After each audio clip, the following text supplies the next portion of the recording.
Have you ever said, "I'll do it tomorrow," and somehow tomorrow never came? You said you would start saving next week.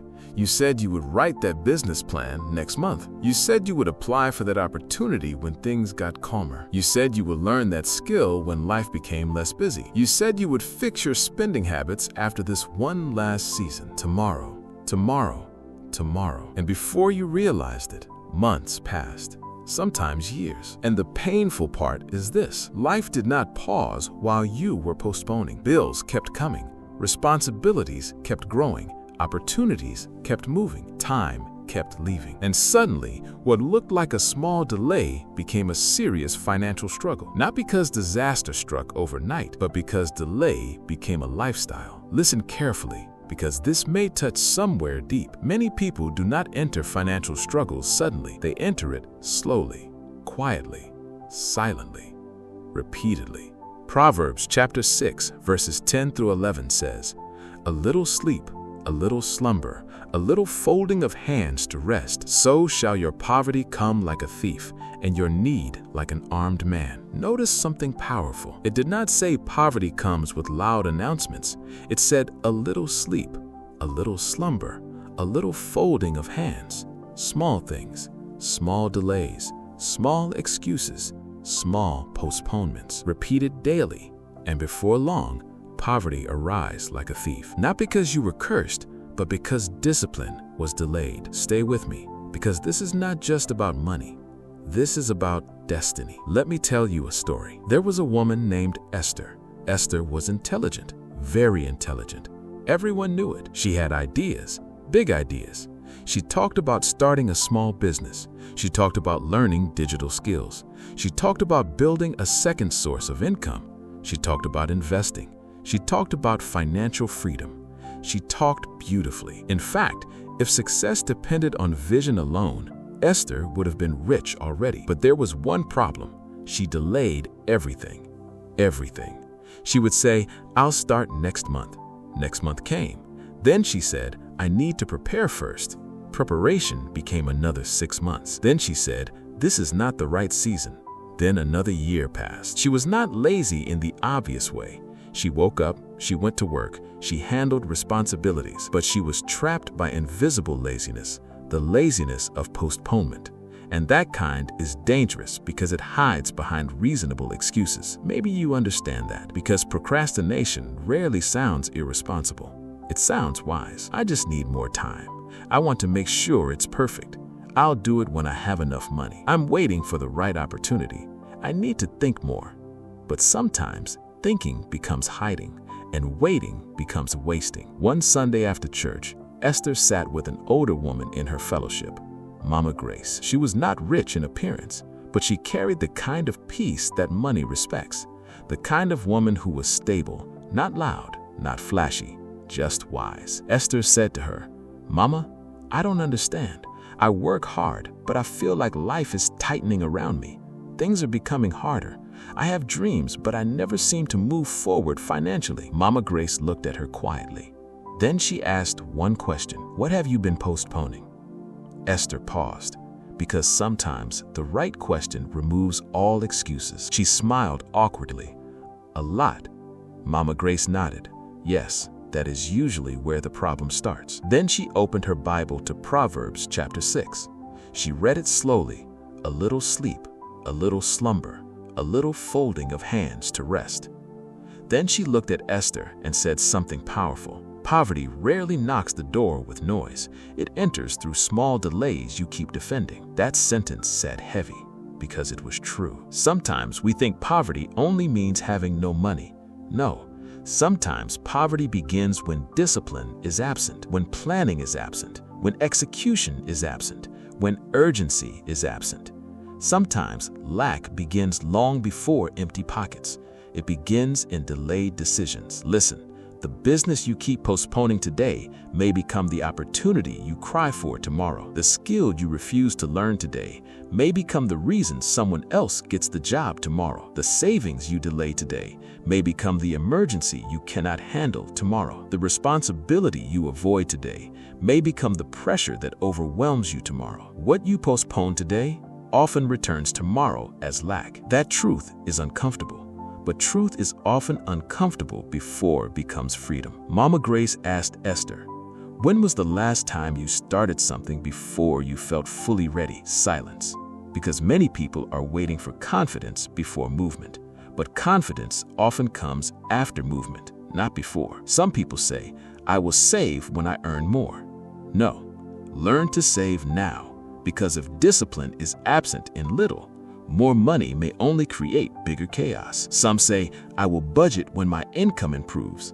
No, budgeting is not for rich people. It is how people stop staying poor. Some say, "I will start the business when conditions are perfect." But perfection is one of the greatest thieves of progress, because perfect conditions rarely exist, and waiting for perfect often creates permanent delay. Esther realized something painful. She was not lacking ideas. She was lacking execution. She had notebooks full of plans, voice notes full of dreams, conversations full of intentions. But intentions do not pay bills. Dreams without movement remain decoration. Vision without discipline becomes frustration. That day, Mama Grace gave her a challenge.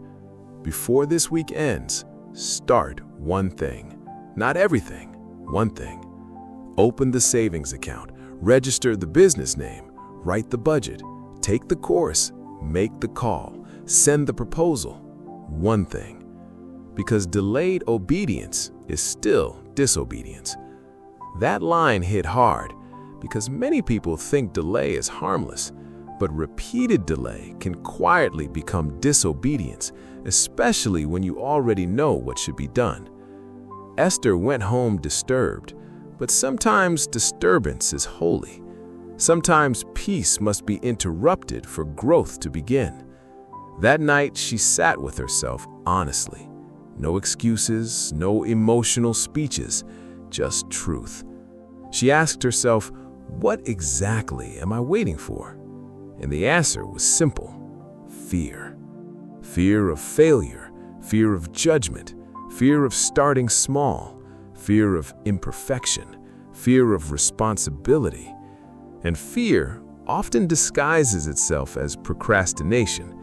People say they are waiting, but often they are afraid. Afraid to begin, afraid to be seen trying, afraid to fail publicly. So they delay. And delay feels safer than disappointment. But delay has its own pain, because eventually the pain of staying the same becomes heavier than the fear of starting. That was Esther's moment. She decided, no more tomorrow. She opened the savings account. Simple, not dramatic, not glamorous, but powerful. Then she wrote a real budget, not mental calculations, real numbers. Then she enrolled in the course she had postponed for 8 months. Then she started her small side business. Small, very small, but movement had begun, and movement changes everything. Let me tell you something important. Your life rarely changes in giant moments. It changes in small, repeated decisions. The world celebrates dramatic breakthroughs, but heaven often honors quiet discipline. Waking up early, tracking expenses, learning consistently, saving intentionally, showing up repeatedly. That is where transformation hides, not in motivation, in routine. People love inspiration, but inspiration without discipline is emotional entertainment. Real change requires structure, and structure is often boring, but boring things build beautiful lives. Months passed. Esther was not suddenly rich, let us be honest. Wisdom is not magic, but something changed. She had peace, she had direction, she had control. She stopped living in constant reaction. She stopped depending only on hope. She became intentional. That's wealth too. Because financial peace is not only about abundance, it's about stability. It's about knowing where you are going. It's about not being surprised by the consequences of your own neglect. One day, her younger brother came to her frustrated. He said, "I feel like life is moving ahead and I'm behind. I keep saying I'll do things later, but later never comes." Esther smiled, because she knew that language. She had lived there. Then she told him, "Tomorrow is one of the most expensive words in financial life." He laughed, but she continued, "No, seriously, tomorrow has cost people businesses. Tomorrow has cost people opportunities. Tomorrow has cost people marriages. Tomorrow has cost people peace." Because some people are not poor because they lack opportunity. They are poor because they delayed responsibility. That's strong, but it's true. Let me ask you honestly, what have you been postponing? That conversation, that application, that investment in learning, that debt repayment, that discipline, that plan, that budget, that business idea.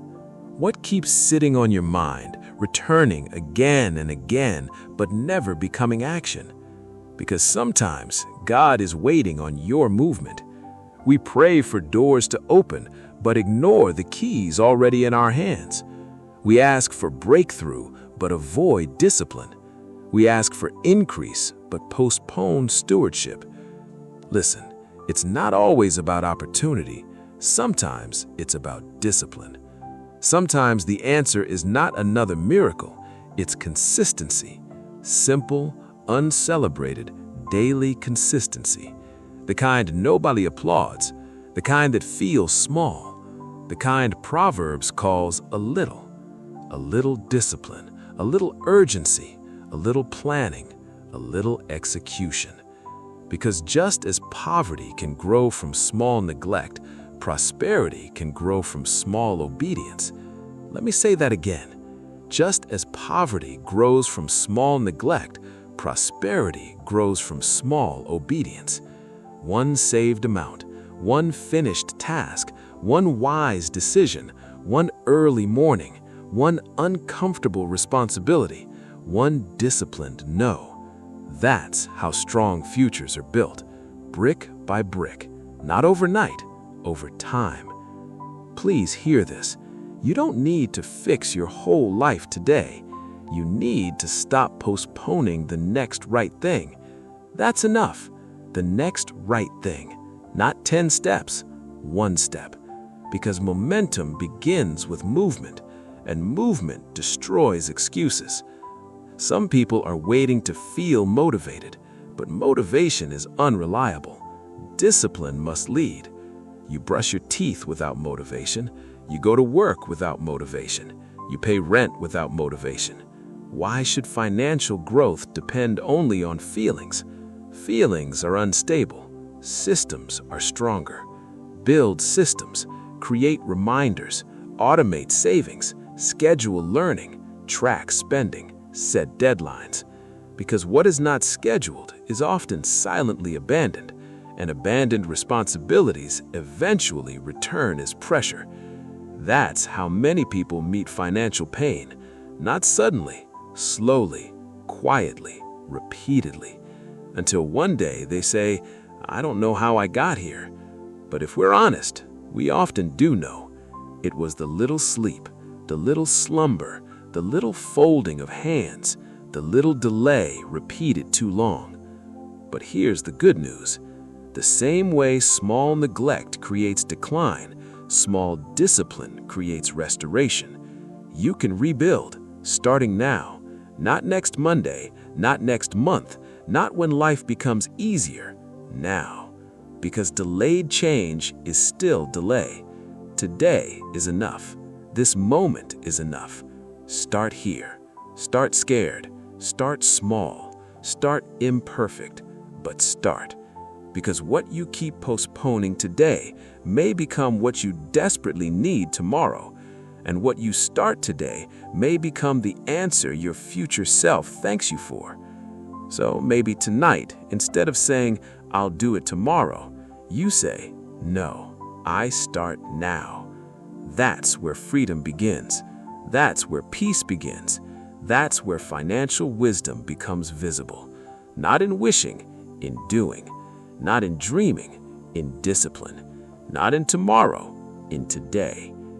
If this spoke to your heart, don't let it become another message you agree with and forget. Let it become action. Because information without movement changes nothing, and repeated delay creates repeated pain.